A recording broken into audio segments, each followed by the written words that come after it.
Here's the case I call. Know when to hold 'em, know when to fold 'em. If you don't know the Kenny Rogers song, look it up. I was a partner at a national law firm. My closest friend, Gail, was the general counsel at a large international firm. They had a giant disaster of a case, and Gail asked me to take the case. What would that case mean to me? It meant such a huge windfall, my son could attend any college he damn well wanted to. I was in, but my dreams of being a Harvard dad began to quickly unravel when I received a phone call from one of my partners. He told me I could not take the case because the company's insurance carrier had promised it to him. As it is often with large amounts of money, it often gets ugly quickly, and that's exactly what happened. I told him, "You can't take the case because Gail promised it to me. She controlled who got it, not the insurance carrier." But he was a Chicago tough guy, and his response made my blood run cold.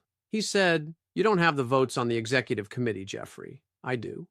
It was a very Chicago tough guy answer, having nothing to do with right and wrong and everything to do with power politics. But it was a lot of money, and I was in for the fight. We each presented our side to the executive committee, who said they would get back to us with their decision. Afterward, he called me and offered to split it 50-50. I figured that he knew I was going to get the case and wanted half of my money. "No way," I said. I stood on my principles because I knew I was right. Well, bad news for me. The executive committee gave him 100% of the case and 100% of the cash. And while my son still got a world-class education, I got an education of my own. Right and wrong don't always matter. Sometimes the decision doesn't go your way, regardless of how right you think you are. In mediation, as in life, when you refuse to split the pot, you end up folding with empty hands. After all, you got to know when to hold them, and definitely know when to walk away.